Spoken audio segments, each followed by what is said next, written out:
Hey everyone, Liam from Solitude here, and today I'm going to be talking about how Eskimo Joe went from this to this. Black fingernails, red wine. So if you don't know who Eskimo Joe are, they are a band from Fremantle, Western Australia, who were one of the quintessential Australian bands in the 2000s. Some of their albums were the biggest of that decade to come out of this country, and they were really popular in the underground as well as the mainstream eventually when they hit that market. So they were formed in 1997 by three friends, namely Cav Temperley, Stu McLeod, and Joel Quartermain. They started off as a side project from another band called Freud's Pillow. Where would all my thoughts now? Got them all out yesterday, so now.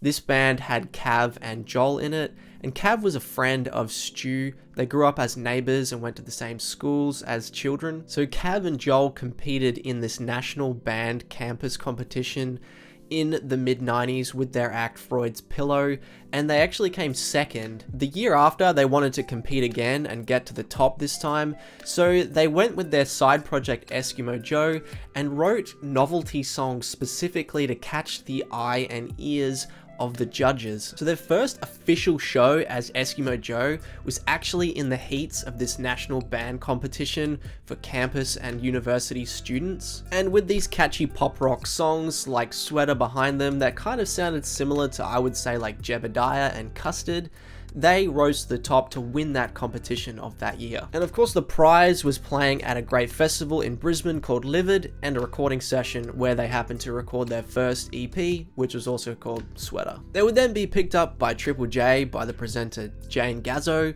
who played their music at nighttime mostly. They would build a following there, constantly being requested, especially their song Sweater, which was, as they put it, the best novelty song they came up with.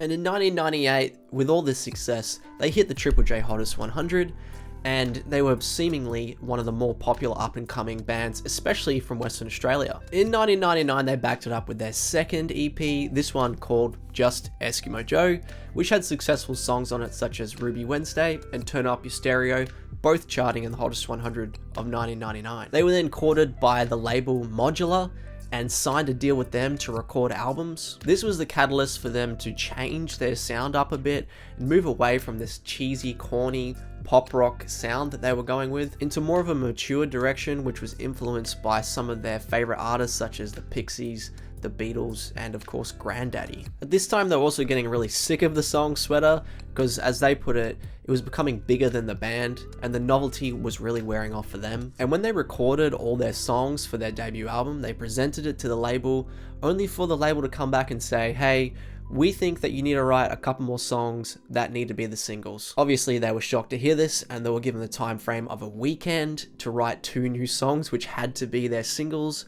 and fortunately for them, they came up with 2 great hits. That was Who Sold Her Out, which was based on an old Freud's Pillow song apparently, and Planet Earth, which you can really hear the influence of one of their favorite bands at the time, Grandaddy, in there if you listen out.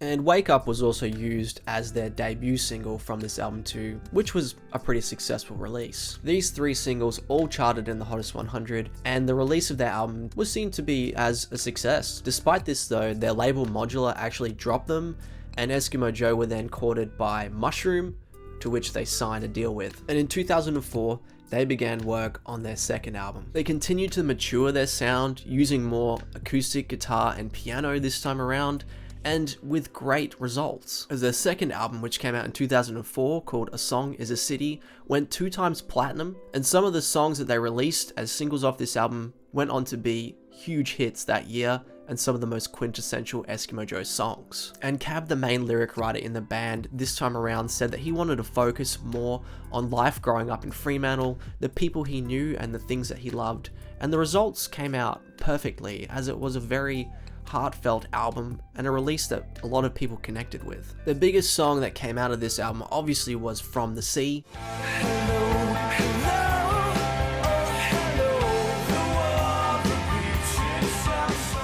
It's arguably Eskimo Joe's most recognizable song, this being because it was their first success and kind of started to put them in the direction of what their sound would be moving forward. It got a lot of attention obviously on Triple J, as they were one of like these up and coming underground darlings in the Australian music scene, but it also was a huge crossover mainstream success as the general radio stations also picked it up. Because it's hard to point out what exactly is so good about this song. It's just very well written, it's got a catchy chorus, it's heartfelt, and I guess it kind of sounds unique. Something that I think is really interesting about this song that a lot of people don't point out is that they decided to leave the metronome sound in the final mix of the song. If you don't know what a metronome is, it's basically like a ticking sound that artists will use to keep in time when they're performing or recording music.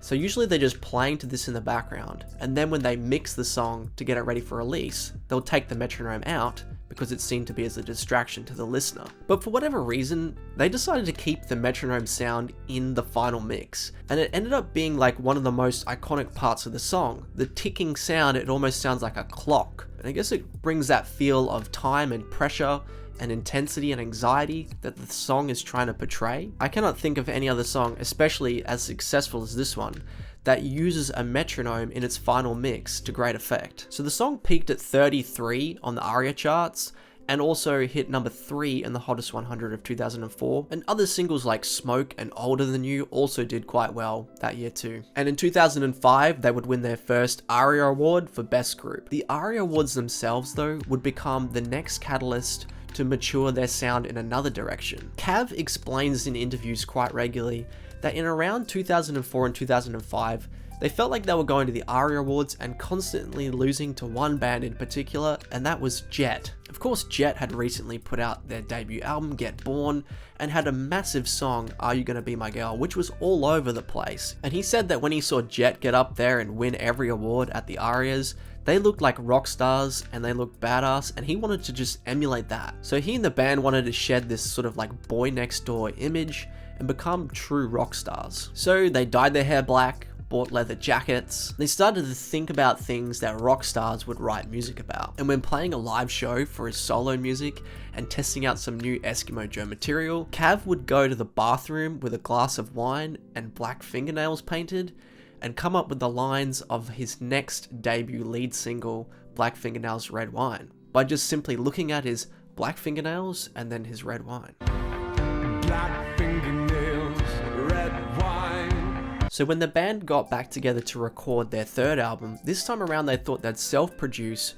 and try and come up with something that was cohesive to this idea of rock star and stadium-friendly sounds. They took a lot of influence from 80s Australian music like INXS and Icehouse, and when they put out their album Black Fingernails Red Wine in 2006, it was a huge commercial success, which was thanks to arguably the debut single, titled the same, Black Fingernails Red Wine, which was on every radio station constantly throughout every hour of the day in pretty much every city in Australia. The album charted at number 1 on the ARIA charts, which was a first for them, and it went 4 times platinum. The single Black Fingernails Red Wine also hit number 6 on the ARIA charts, and number 2 in the Hottest 100 of Triple J. And to top it off, they won the ARIA Award for Single of the Year. And with the success of their other songs like Sarah, London Bombs, and New York, Eskimo Joe were now arguably one of Australia's biggest rock bands, up there with the likes of Jet, Wolfmother, Powderfinger, Silverchair, and The Vines. And to this day, the album Black Fingernails Red Wine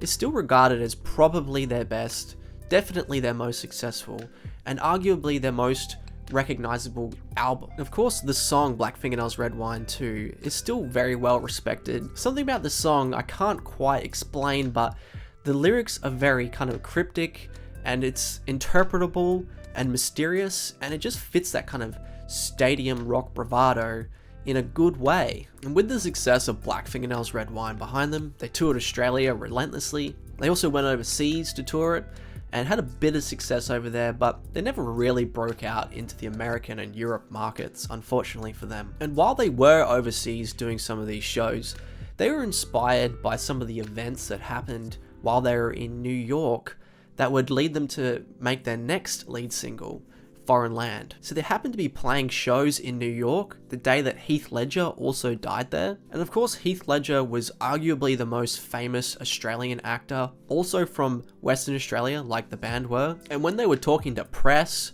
a lot of the time they were asking them, hey, did you know Heath Ledger? I heard he was from the same place as you. Of course, they did not. It was an experience that sat with them and inspired them to write the song Foreign Land.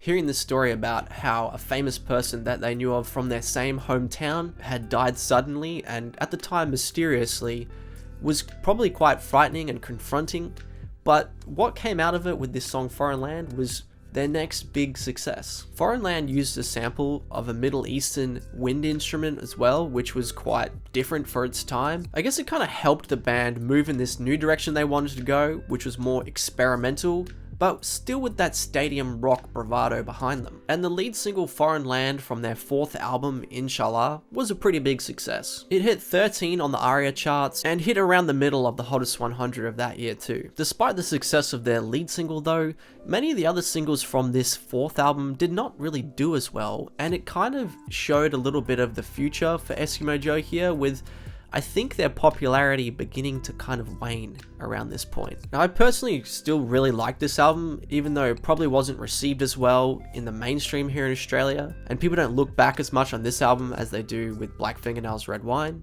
It was still a pretty good release in my opinion. And yeah, it was a little bit more experimental and kind of different and less cohesive, but they had some really cool ideas here. And then in 2011, they came out with their fifth album, Ghosts of the Past, and this would be their first that they would independently release. The lead single was Love is a Drug, which hit number 38 on the ARIA charts, but this would pretty much be the first time they were not really getting reception from Triple J or their audience. Love is a drug, you still can't fool desire. And there was quite clearly less interest in this album compared to their last few, as it didn't stay in the charts a whole long and didn't sell as well as their others. And then in 2013, they would release their sixth album, which was called Wastelands, and they tried another new approach here, this time crowdfunding, so it was basically entirely paid for by their fans. This was kind of a new and interesting idea at the time. It was one of the first albums I remember seeing trying to do this from an Australian artist, which was really cool, I guess. But when it was released, it virtually went out unnoticed to the mainstream and the alternative music press of Australia, and none of the songs really charted. None of them got played a whole lot on the radio, especially on Triple J. They had pretty much distanced themselves from them at this point. But once again, I still really like this album too. It kind of went in more of like a poppier direction, and I really like the lead single, Got What You Need.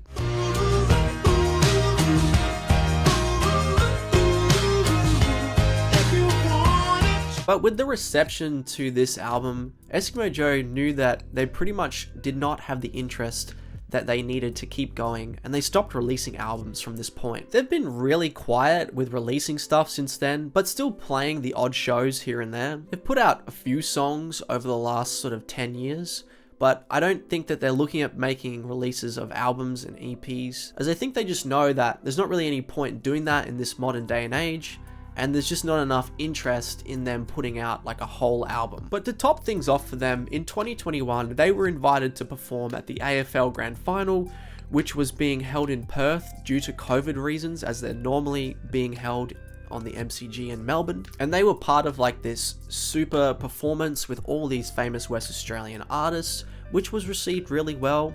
And I think it was a really great place to finally see Black Fingernails Red Wine being played to a huge crowd in a massive stadium, and they smashed it. They sounded awesome, and the song fit perfectly into that show. And since then, they've been playing a lot of smaller venues and regional towns, and reaching out to the smaller places in Australia, which has been really cool. And they've also started to recognize their past a lot more too, coming around to the idea of playing Sweater again. We even saw them do like an upgraded re-record of the song around COVID times, which was pretty cool.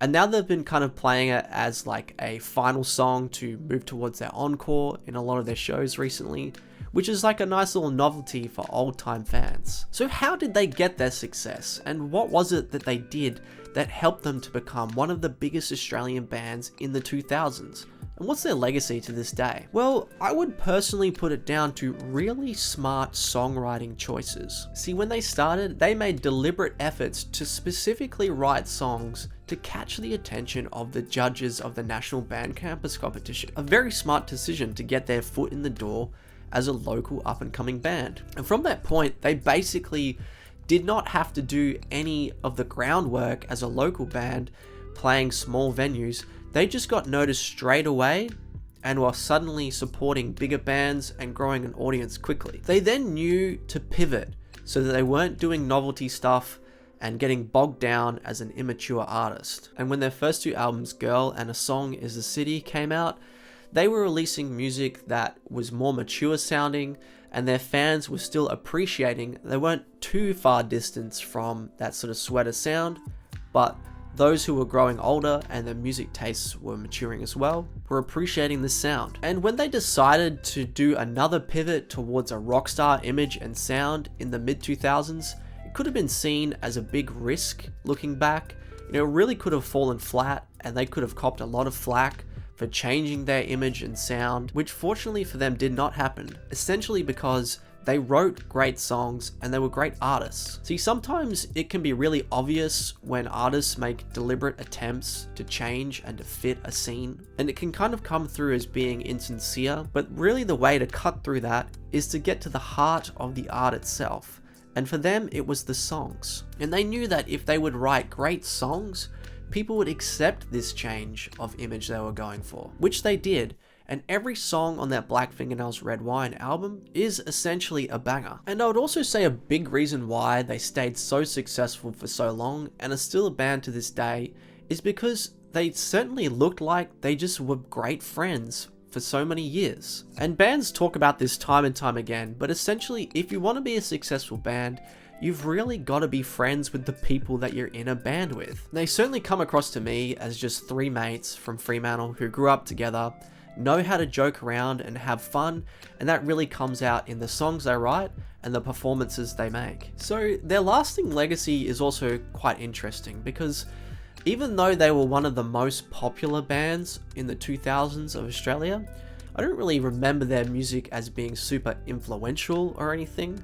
Like, there wasn't a whole lot of other artists kind of copying their sound, but it's around 20 years since their most popular work has come out, and I think that sort of 2-decade cycle is about the time when nostalgia starts to kick in, and I think that's what they're experiencing right now. And people only get nostalgic for things that bring back good memories. So to me, their legacy is that they imprinted on a lot of people, and they put themselves into the zeitgeist of Australian media when people like myself were growing up in their formative years back then. See, I remember in the mid-2000s driving to and from school with my parents, them having the radio on, and of course what was playing? Oh, Black Fingernails Red Wine, From the Sea, Older Than You, all their big hits. They were on the radio and they're imprinted in my mind there. Thanks for checking out this video, everyone. If you want to see more stuff about Australian music, please like and subscribe, and I'll see you again soon.